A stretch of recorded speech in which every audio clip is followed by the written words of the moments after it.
오늘은 설교 제목이 좀 특별합니다. 죽음 후의 세계. 죽음이 오늘 설교의 주제입니다.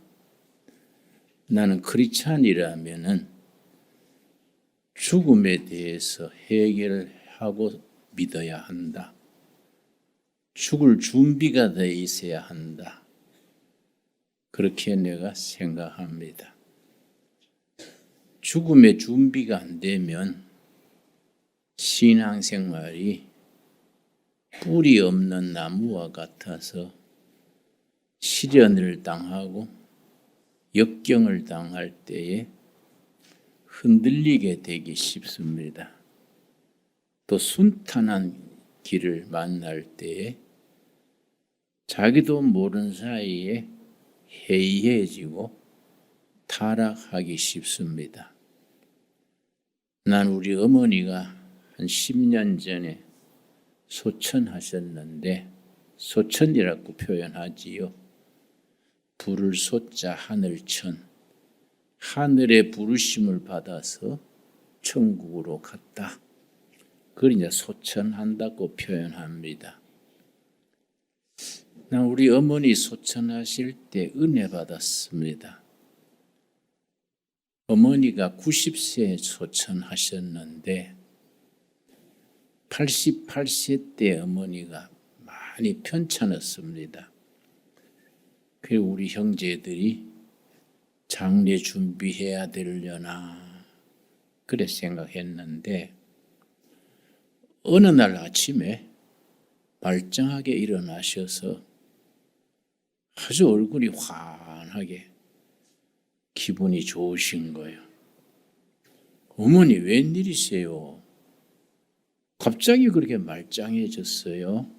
그랬더니 얘들아 이리 와봐라. 우리 삼남 일녀입니다. 다 이리 와봐라. 예미가 오늘 새벽에 예수님 만났다. 그러시는 거예요.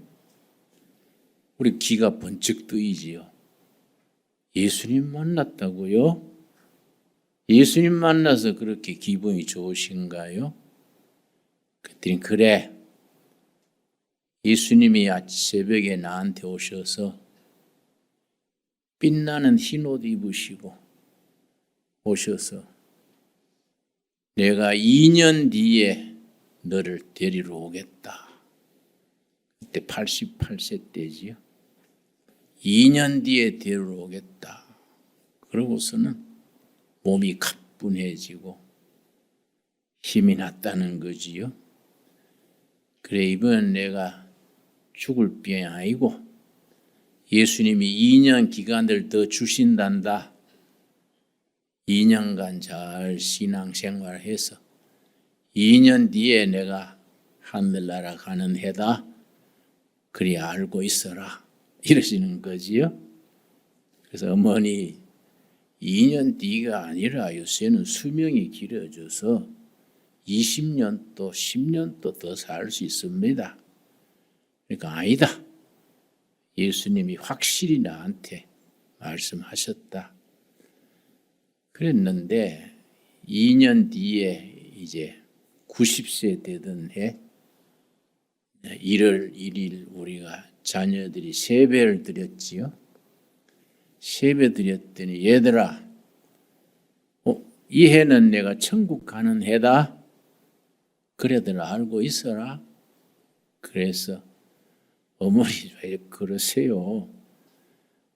평생 고생하시다가 이제 조금 편할만 하신데 대접도 받고 자식들 잘 되는 것도 보고 그래 하늘나라 가셔야지요. 그랬더니 아니다. 내가 다 그동안에 준비도 했다. 어머니가 바느질을 잘 하셨어요. 손수 수의를 손수 다 지어 놓으셨어요. 이건 내가 천국 갈 때 입는 수의다. 이거 잘 챙겨놔라. 그러시고 어머니가 묻힐 장소까지 다 본인이 정하시고 내가 죽으면 여기에 너희 아버지하고 같이 묻어라. 우리 아버지는 내가 7살 때 일본서 돌아가셨습니다. 그 일본서 우리가 먼저 나왔기 때문에 일본 도쿄에 신직구란 데가 우리 집이랬는데 우리 아버지가 택시 운전하셨어요. 그런데 우리가 먼저 8.15 해방되던 해에 귀국하고 아버지는 이제 뭐 택시도 팔아야 되고 막 정리해야 하니까 정리하고 간다. 우리가 먼저 왔지요. 그런데 일본서 막 귀국 못 하시고 소천하셨지요. 그 친구들이 화장을 해서 그걸 이제 옹기 그릇에 담아서 친구들이 이제 한 명이 그걸 가지고 우리 고향으로 오셨어요. 저 경상북도 청송 아주 두메산골입니다. 거기까지 친구가 그걸 유고를 가져오셨어요. 마침 우리가 그걸 고향 산에다가 묻는데 마침 그날 또 비가 오더라고요. 그래도 우리 형제들 어머니하고 그 유고를 들고 따뜻한 양지 쪽에 가서 묻자 하고 이제 그걸 묻는데 딱 끝나고 나니까 비는 그치고 햇살이 드는데 우리 아버지 무덤에서부터 무지개가 걸려서 건너편 꼴짝이 산으로 무지개가 걸렸어요. 놀랬지요, 어린 나이에도. 어머니, 아버지 묻힌 데서부터 무지개가 건너편 산으로 걸렸네요. 그랬더니 어머니께서 그래, 너희 아버지 저 무지개 타고 천국 갔다. 그러고 눈물 닦으시더라고요. 참 나는 지금 또 그 무지개를 잊지 않아요. 그때 그 자리에서 무지개가 그래 걸렸을까. 그래 우리 어머니 참 우리 아들 셋, 딸 하나 바느질해서 키웠지요. 사남매가 다 대학까지 나왔는데 고생 참 많이 하셨지요. 그 어머니 이제 음력설 구정이나 학생들 입학철이나 되면 일감이 밀리는 거예요. 그럼 어머니가 한 일주일 거의 밤잠 안 주무시고 일하시는 거예요. 우리는 어머니 재봉틀, 그걸 미싱 그래요, 미싱. 어머니 미싱 바른 소리 들으면서 잠들고 새벽에 미싱 바른 소리 들으면서 깨고 그렇게 지냈지요. 그러다가 이제 밤 3시나 되면 이제 어머니가 피곤하시면 꼭 나를 깨웠습니다. 홍아, 애미 잠 온다. 일어나서 찬송 한 곡 불러라. 그럼 나 철이 없어서 불만이에요. 어머니, 형이나 누나나 좀 고루 깨우지 왜 나만 깨우세요? 그럼 어머니가 그러세요. 니는 목사 될 사람 아이가? 내가 듣기 싫었어요. 어머니 왜 자꾸 날 목사 되라 하세요? 나는 뭐 장군이나 변호사나 돼가 어머니 좀 호강하도록 하랍니다. 그랬더니 아니다. 내 자식 중에 네가 목사 돼야 된다. 목사가 얼마나 영광스러운지 아냐? 그래서 그렇게 영광스러우면 형님 하라 하세요. 형이나 동생이나 하라 하지 왜 나한테 자꾸 하라 하세요? 그럼 내 아들 중에 네가 제일 똘똘한 게 네가 목사 되라는 거이지. 목사가 똑똑한 사람이 목사 돼야지 반피 같은 게 목사 되놓으면 교인들 짐 된다. 그렇다고 내가 똑똑하다는 게 아니라 어머니 보기에 아들 중에 제일 낫다 이 말이겠지요. 그 고생하셨어요. 그렇게 참 우리 그 밤중 돼서 찬송 부르라 하면은 내가 이제 눈을 부비면서 무슨 찬송 부를까요? 그러면 늘 부르던 찬송 있지 않냐? 내 주를 가까이 있지 않냐? 꼭 내 주를 가까이 하려 하면 그거 불러라 그래요. 내가 졸면서 부르면 졸면서 그 내 주를 가까이 하려 하면 그걸 어머니 댁에 내가 초등학교 졸업하기 전에 1절부터 4절까지 다 암송하는 거야. 그래, 늘 그 부르니까. 내가 이제 찬송 4절까지 부르고 나면 우리 어머니가 시원하다. 이제 자거라. 그 이제 우리 어릴 때 늘 이제 생생한 체험이지요. 그러다가 어머니 90세에 소천하셨는데 5월달 들어가가지고 이제 아파 누우시더니 마지막에 어머니가 자기 아시더라고요. 이번 뭐 그렇게 요란 떨지 마라. 이번 병은 천국 가는 거다. 그래서 우리는 뭐 자식된 도리에 그렇게 했습니까? 뭐 입원시키려 하고 애를 쓰니까 아니다. 하늘나라 너 아버지 곁으로 가는데 뭘 그렇게 요란 떠냐. 우리 어머니 마지막 의식을 잃기 전에 마지막 나한테 들려준 말씀이 모든 것이 감사하다. 이 마지막 말이야. 모든 것이 감사하다. 참 그게 그렇게 나한테 위로가 되더라고요. 평생 고생하셨는데 모든 게 감사하다. 참 좋은 말 아닙니까? 예. 우리가 신앙인이라면 몇 살에 하늘나라 가든 준비가 돼 있어야 돼. 우리 어머니처럼 90에 가시든지 뭐 70에 가든지 100살 가든지 신앙인은 죽음에 대한 준비가 돼 있어야 됩니다. 언제 죽어도 그냥 이웃 동네 나들이 하듯이 가뿐하게 죽을 수 있는 그 준비가 돼야 돼요. 그래서 내가 대구에서 이제 대학 다닐 때인데 대구에서 존경하던 목사님이 계십니다.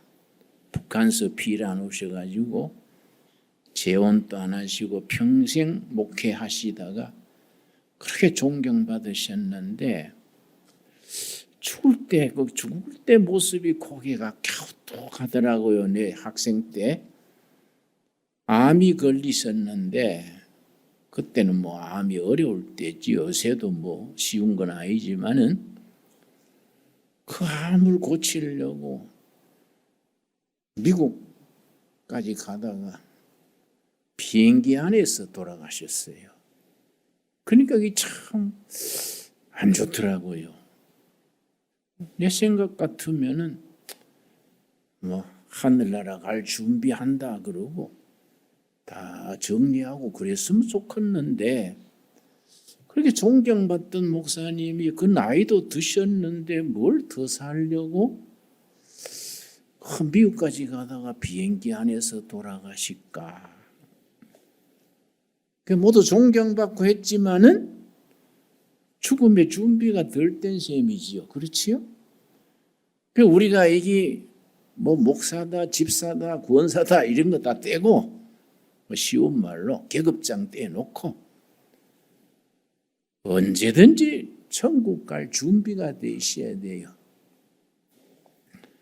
우리나라 시인 중에 천병상인가 천영상인가 귀천하는 시, 귀천 돌아갈 귀자 하늘 천자 귀천 그 시가 아주 쉽게 썼는데 깊이가 있어요.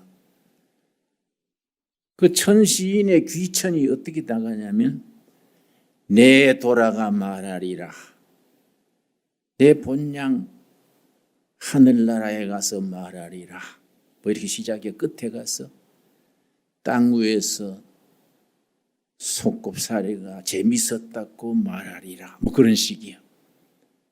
이 땅에서 장난사고 열심히 살다가 천국으로 돌아가서 땅 위의 생활이 재밌게 살다 왔습니다 보고하겠다는 거예요.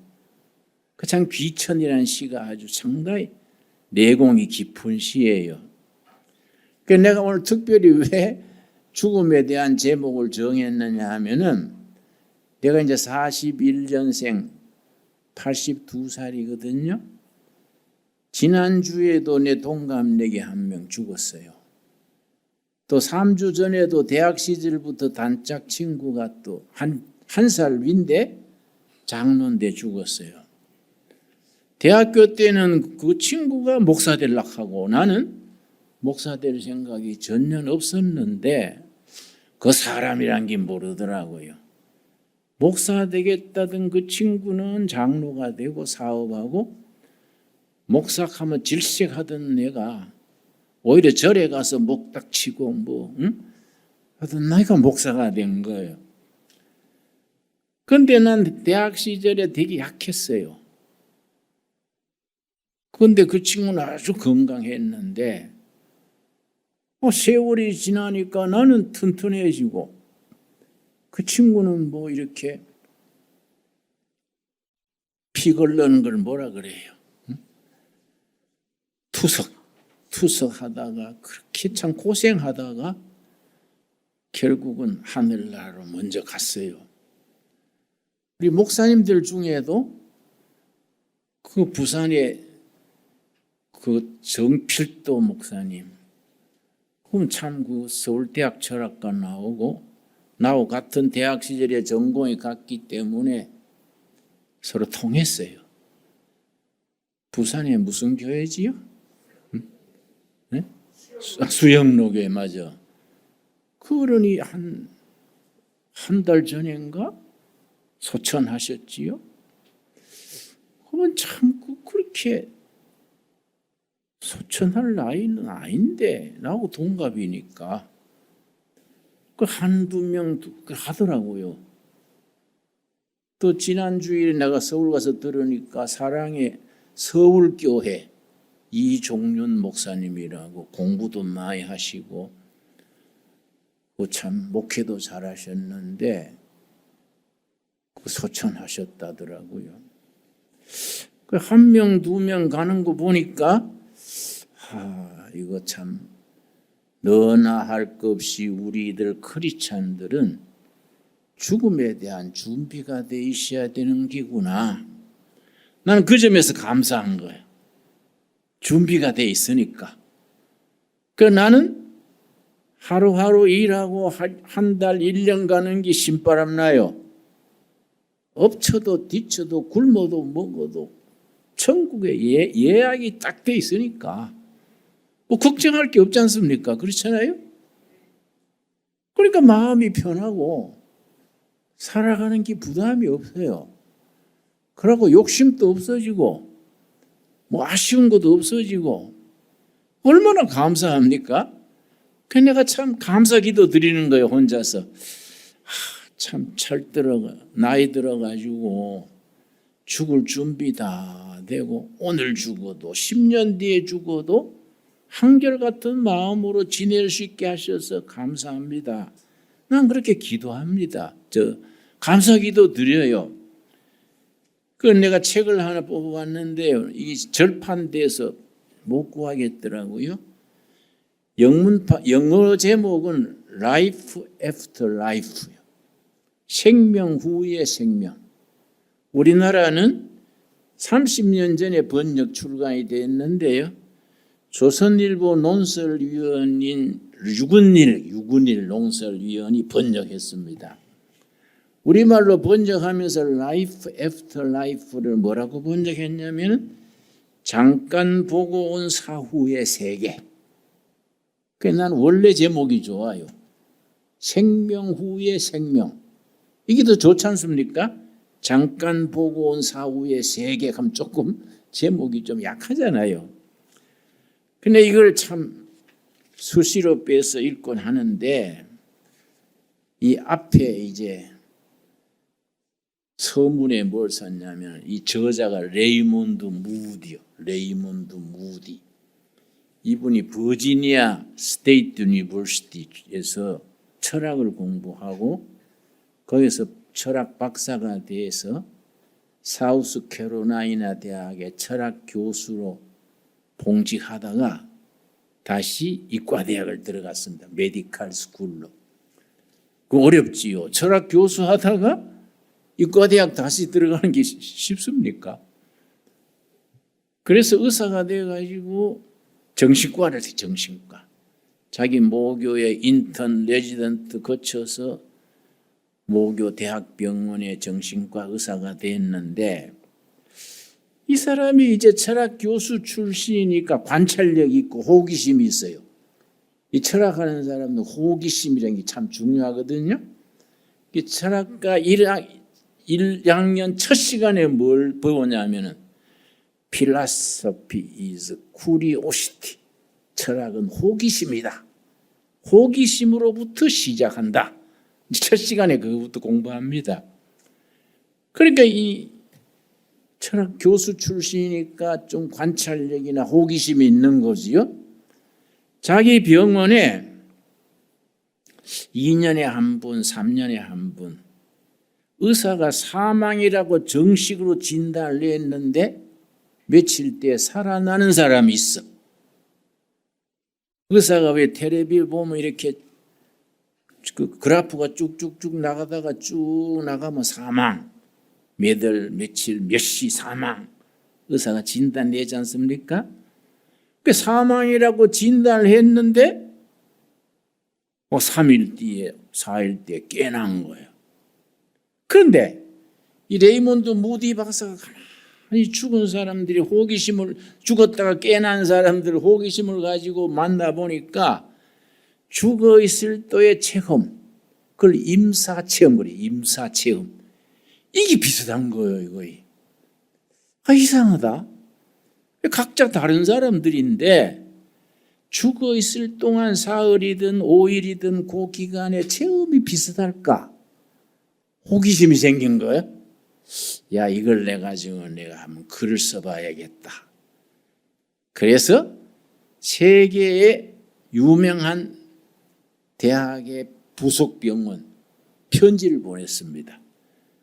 귀병원에서 임사체험이 있는 분, 의학적으로 완전히 죽었다고 진단받았다가 깨난 사람, 그런 사례가 있으면 연락해 주십시오. 내가 직접 인터뷰를 해서 논문을 쓰고 싶습니다. 이 보냈어요. 그 대학 명단에 보면 뭐 동경대학도 있고 옥스퍼드, 캠브리지, 뭐 투빙겐 다 있어요. 응? 우리 한국은 없더라고요. 그렇게 대학에 보냈는데 물론 미국에는 뭐 스탠포드, 뭐 하버드, 이과대학 다 들어가지요. 그래 편지를 보내가지고 몇 케이스를 모았느냐 하면 150케이스예요. 150케이스를 모아가지고 자기 병원에 휴직기를 내고서는 이제 녹음기 들고 150명을 다 만났어요. 세계를 돌면서. 각 사람의 임사체험을 녹음한 겁니다. 녹음을 해서 당신이 죽었을 때 경험을 얘기해 주십시오. 그걸 150명을 다 정리했어요. 정리해서 공통적인 부분을 뽑았어. 그게 이제 죽음 후의 생명이에요. 그런데 죽었다가 깨난 그 사람들이 하는 얘기를 쭉 분석을 해가지고 가장 이제 모범 답안을 썼는데 여기 보면은 첫 페이지에 딱 추려놓은 것이 죽는 것은 어떤 것인가? 이 질문이요. 첫째, 모든 고통이 사라진다. 첫째요. 둘째, 깜깜한 진공 속을 초스피드로 달려간다. 두 번째요. 세 번째는 완벽한 평안과 고요함, 근심 걱정이 없어진다. 세 번째. 네 번째, 깜깜하고 깊은 계곡에 묻혀 있었다.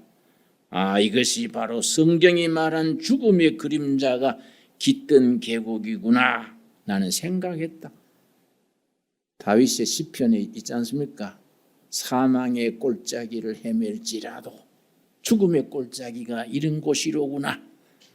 그런 걸 자기가 생각했다. 그런 보고도 있고. 그 다음에 그러다가 컴컴한 굴을 지나가지고 밝은 세계가 나온 거야. 환한 밝은 색. 그 앞에 빛 되시는 분이 기다리는 게 빛 되시는 분. 빛 되시는 분이 기다리는데 반응이 두 가지야. 어떤 사람은 빛 되시는 분을 만나는 순간 평생에 못된 짓 한 거. 영화 필름처럼 돌아가는 거예요. 살아온 세월이 막 지나가는데 너무 두려워서 빛 되신 분에게서 도망치는 거예요. 그런데 어떤 사람은 빛 되시는 분을 본 순간 기쁨이 넘쳐서 빨리 만나려고 달려가는 거예요. 두 가지 반응이에요. 두 가지.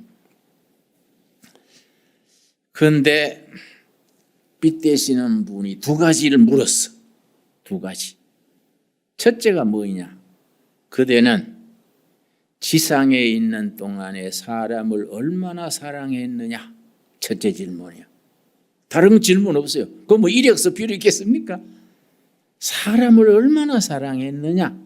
둘째, 그대는 지상에 있는 동안에 사명, 미션이요, 미션. 사명을 얼마나 감당했는가?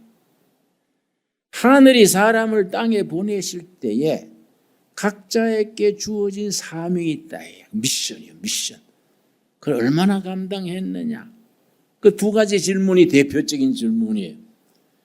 그러다가 이제 깨어난 사람들인데, 깨어난 뒤에 공통적인 게 세 가지야. 깨고 난 뒤에. 첫째는 뭐냐?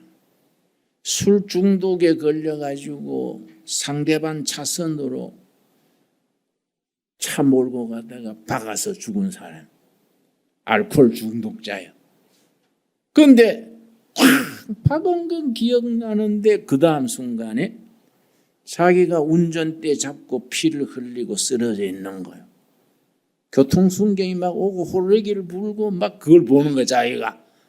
자기가 운전대 잡고 피 흘리고 쓰러지는 걸 자기가 보는 거예요. 어떤 사람은 주방에서 자기 와이프하고 식사하려다가 심장마비로 쓰러졌어. 거기까지 기억나는데 다음 순간에 와이프가 막 응급전화 불러가지고 앰뷸런스가 오고 막 와이프가 막 당황해가지고 그런 게 자기가 보는 거예요. 자기가. 그런 장면들이 이제 쭉 나와요. 그런데 깨고 난 뒤에 자기 스스로 술 끊는 거예요. 술 중독자가 자기 힘으로 끊는 게 어렵습니다. 또 마약하다가 마약 과용으로 죽은 사람. 깨났는데 스스로 마약 끊는 거예요. 워낙 영적 세계의 체험이 강력하니까. 전에는 뭐 전문가 치료받고 뭐 감옥도 가고 해도 해결 못했는데 워낙 임사 체험이 강력하니까 스스로 끊는 거예요. 두 번째는 아무도 전도 안 했는데 자기 발로 교회나 성당 가는 거예요. 자기 발로 교회를 가거나 자기 발로 가는 거예요. 세 번째는 뭐의 공통적이냐? 그 뒤에 무슨 아파트 경비원을 해도 청소부를 해도 자기 받는 수입에서 많은 돈을 떼가지고 구제하는 거예요. 선을 베푸는 거예요. 선을. 부자면 부자대로 없으면 없는 대로 자기 수입에 그 반드시 얼마씩 떼가지고 어려운 사람 돕는 거예요. 이게 이제 공통된 그런 결론인데 저는 이게 1950년대에 나왔는데 이 책이 생생한 정신과 의사의 실제 보고니까 그 시대의 센세이션을 일으켰습니다.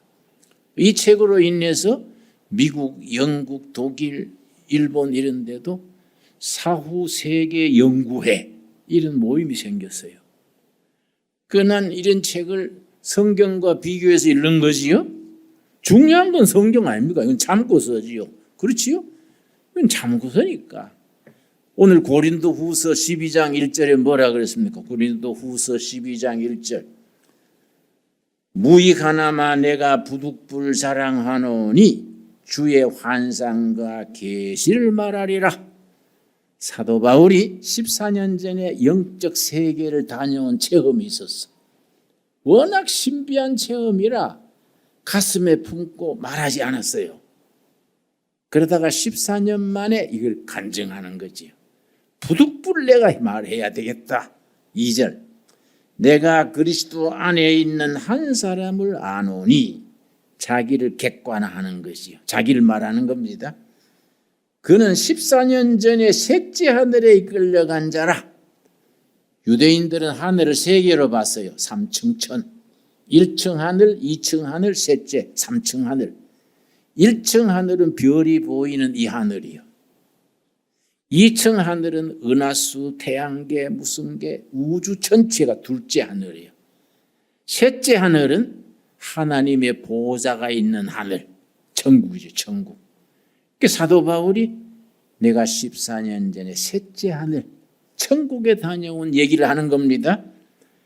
그가 내 몸 안에 있었는지 몸 밖에 있었는지 나는 모르거니와 하나님은 아시느니라. 3절, 내가 이런 사람을 아노니 그가 몸 안에 있었는지 몸 밖에 있었는지 나는 모르거니와 하나님은 아시느니라. 자기의 체험을 그렇게 표현하는 겁니다. 자, 4절 우리 같이 읽겠습니다. 그가 낙원으로 이끌려가서 말로 표현할 수 없는 말을 들었으니 사람이 가히 이르지 못할 말이로다. 낙원, 셋째 하늘, 천국이요, 셋째 하늘. 우리가 언젠가는 이 땅을 떠나서 뭐 천시인이 시로 쓰인 것처럼 귀천 하늘나라로 되돌아가서 셋째 하늘에 가서 하나님의 나라에서 안식을 누릴 거 아닙니까? 아멘 하시지요? 이게 아멘이 나와야 돼. 이 헷갈리면 안 되는 거예요. 글쎄 나는 이거 오락가락 하는데 이걸 극복해야 돼. 극복. 그래서 크리스찬이 가지는 특권 중에 특권이 하늘나라에 대한 확신, 이 땅에서 열심히 내 맡은 미션, 사명을 감당하다가 이웃 마을에 나들이 하듯이 가뿐하게 천국으로 간다. 얼마나 귀한 겁니까? 이 신앙인이 누리는 특권이요, 천국 가기 전에 천국을 먼저 누리는 겁니다. 예. 그 나는 이 죽음에 대해서는 참 할 말이 많아요. 내가 목회가 벌써 53년째인데 뭐 빈민촌에는 뭐 사흘도록 염해가지고 또 가서 묻고 뭐 빈민촌은 뭐 너무너무 환자도 많고 병원에 못 가고 죽는 사람도 많고 그렇게 참 치료도 못 받고 죽는 사람 참 눈 뜨고 죽어요. 한이 맺혀가지고 눈 감겨주고. 저 벽지에 서울시 화장터가 있습니다. 서울시가 잘한 것 중에 하나예요. 그게 화장터에는 돈을 안 받아. 싣고 가면 돼. 싣고 가면. 응? 그 가서 참 많이, 단골이지, 단골. 계속 가니까. 그 사람들 참 마지막 순간 지켜주고, 그러고 보면서 이 죽음에 대해서 내가 아주 할 말이 많습니다. 근데 나는 내 인생에 결정적으로 영향을 준 건 내 친형님, 내보다 4살 위인 형님이지요. 일본서 학교 다닐 때 일본 애들한테 이지메를 너무 당해서, 일본이 이지메가 유명합니다. 그걸 섬근성이라 그래요. 조센징 기다나이 더럽다야. 조센징 바카야로 바보다야. 쥐어받고 이지메를 해가지고 상처를 받았어. 그걸 성경에서는 쓴뿌리. 심리학에서는 트라우마예요. 트라우마. 이 잘한 거예요. 그래서 9살 때 귀국선 타고 왔는데 그때 난 5살이지. 난 5살이니까 초등학교 안 다녔죠. 일본선 소학교 안 다녔지. 형님은 9살이니까 다니다가 기후했는데, 기후했는데 경북 청송 그 두메산골 애들이 또 우리 형님은 일본서 자랐으니까 혀가 자르잖아요. 응? 말이 조금 달라요, 발음이. 그러니까 또 고향 애들이 니꾸사꾸 애놈 그러고 쪽발이하고 놀리는 거예요. 또 상처받았어. 클 때는 몰랐는데 군에 갔다 와서 다르더라고요. 이 잘한 거예요. 이거 이 마음의 상처가. 아이고 저녁을 먹는데 밥그릇을 들고 형님이 냄새를 맡아. 형님 왜 그래요? 그러니까 밥에 독약 든 것 같아. 형님 무슨 소리요? 어머니 했는 밥이 왜 독약이 들어요? 네가 먹어봐. 내가 먹어도 괜찮지요. 그 이상하다 했는데 어느 날 밤 2시 좀 지나서 나를 깨웠어. 동생. 깨니까 부엌칼을 들고 나한테 주면서 어머니를 보고요. 마귀요 마귀. 찔러. 이제 스키조프레니아 그래요. 의학명으로. 정신분열증. 요즘은 조현증. 이게 힘든 병입니다. 정신질환 중에 제일 어려운 것 같아요. 내가 거기 우리 가정이요 10년을 해달렸어요. 내가 대학 시절에 알바해가지고 그 입원비 다 들어가는 거예요. 그러니까 내 청춘 한근기 10년이 우리 형님한테 동생들이 매달린 거예요.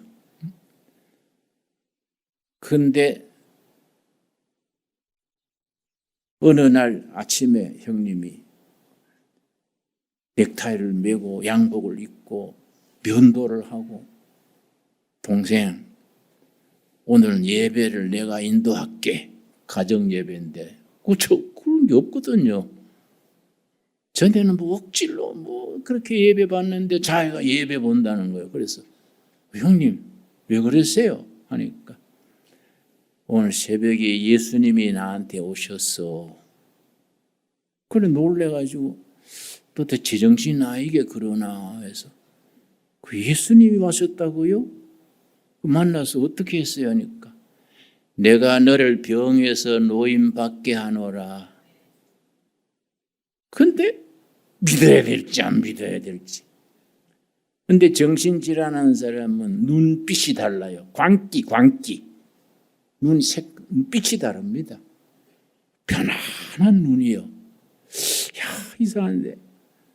형님이 예배 사회하고 예수님은 누구신가 우는 자의 위로와 그 찬송 부르고 새벽에 예수님 만난 뒤에 마음에 평화가 왔대.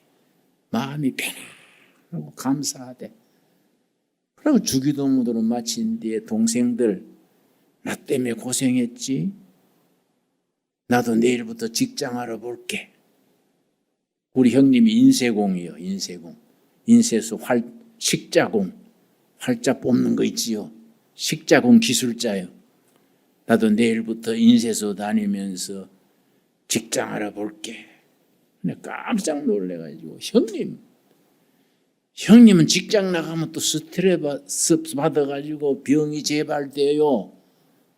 형님 집에 가만 계세요. 기죽기죽 웃고 어머니 안 괴롭히고 그러면 우리 집은 천국입니다. 절대 직장 나가지 마세요. 그 병이요. 가까운 사람을 괴롭혀요. 우리 어머니를 자꾸 괴롭히는 거예요. 우리 동생들이 화가 나서 내 친동생이요. 해병대 갔다 오고 월남까지 갔다 와서 싸움 잘해요. 동생하고 나하고 둘이서 어머니 괴롭히는 게 너무 답답해가지고 동생하고 나하고 짰어. 우리 형님 한번 직사게 패주자. 왜 어머니를 괴롭히냐? 앞으로 어머니 한 번만 더 괴롭히면 그냥 안 둔다. 그러고 그 형님을 둘이서요. 실컷 팼어요. 그랬는데 동생들한테 맞고 나서 정신이 드는가 봐. 한쪽 구퉁이 앉아가지고 너무 넋을 잃고 앉았는데 그 잔상이 그 모습이 떠나지를 않아 지금까지도. 그래 그 병든 형을 그렇게 동생하고 짜서 그렇게 두드러 팼을까? 응? 그 마음이 남아있어. 그런데 예수님을 새벽에 만나고 난 뒤에 편안해진 거야. 그럼 얼마나 우리 집안이 좋아졌겠습니까? 그래가지고 행복해졌는데 간경화증, 간이 굳어지는 거예요. 좀 건강이 이상한 것 같아서 병원에 갔더니 피를 검사하니까 피 검사가 나오지요. 수치가 뭐 GBT인가 뭐 TB인가 있어요. 그거 조사해 보더니 이거는 안 된대. 이거는 약쓸 단계가 지났대. 어떻게 하면 됩니까? 집에 모시고 가서 하자는 대로 해주세요. 얼마 못 갈 깁니다. 그래서 내가 우리 집에 퇴원시켜 와가지고 하루 2번씩 예배 보고 먹고 싶다는 거 사다 드리고 내가 형님 데리고 목욕탕도 가고. 그런데 어느 날 아침에 세수하다가 세수대에 피를 토하더라. 피를 콱콱 토하더니 앉은 채로 숨을 거뒀는데요. 천사요, 천사. 천사의 얼굴이요, 천사. 기쁨 충만, 은혜 충만해가지고 동생들 나 오늘 예수님 나라 간다. 동생들 나 때문에 고생했어. 응? 내가 살아서는 못 갚아도 예수님 나라 가서 동생들 뒤봐달라 할게. 우리 형님 말이야. 예수님한테 부탁해서 우리를 챙겨준다는 거예요. 그리고 얼굴이 천사같이 바뀌었는데 얼마나 은혜 받았는지. 10년 형님 병수발하면서 엄마 하던 게 일순간 녹아버렸어. 감탄을 해서 야, 우리 형님 성공했구나. 성공 아닙니까? 인생살이 성공이 뭡니까? 10년을 정신병을 해도 인생 밑바닥을 헤매도 이 세상 떠날 때 천사같이 그렇게 기쁨 충만해서 숨 거두면 그거 성공한 거 아닙니까? 너무 은혜 받았어. 10년간 원망하던 게 눈 녹듯이 녹아버렸어. 그런데 형님이 다 만면에 웃음을 띠고 동생들 나 예수님 나라 가는데 찬송 한 곡 불러줄래? 그래서 무슨 찬송 부를까요? 했더니 내 영혼이 은총 입어. 438장이요. 내 영혼이 은총 입어 불러달라 그래서 우리 식구들이 감동해서 울면서 불렀어요. 슬퍼 우는 게 아니라 감동해서. 우리 식구들이요 그 찬송 참 기맥해. 내 영혼이 은총 입어 중한 재짐 벗고 보니 슬픔 많은 이 세상도 천국으로 화하도다. 할렐루야 찬양하세.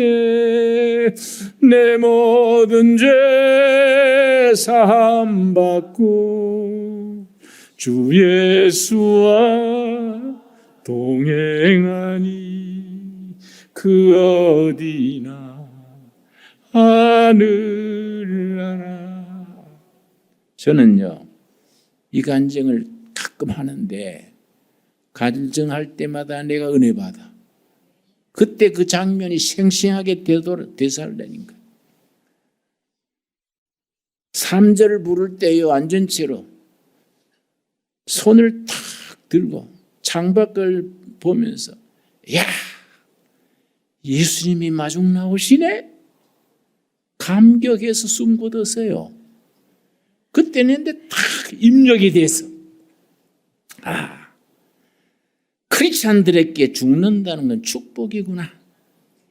살아있을 때 열심히 성도답게 살고 행복을 누리고 살다가 베풀고 나누고 살다가 숨질 때 하늘 문이 열리는 걸 보며 죽으면 얼마나 감사합니까? 우리가 그런 죽고 사는 문제에 대한 성경적으로 확신 있게 되기를 바랍니다. 그래서 사도 바울이 고린도후서 12장 내가 셋째 하늘에 14년 전에 갔었다. 몸 밖에 있었는지 몸 안에 있었는지 나는 모르지만은 우리 주님은 아신다. 여러분 셋째 하늘 천국이 우리 앞에 기다리고 있는 것을 믿음의 눈으로 볼 수 있게 되기 바랍니다. 기도하겠습니다.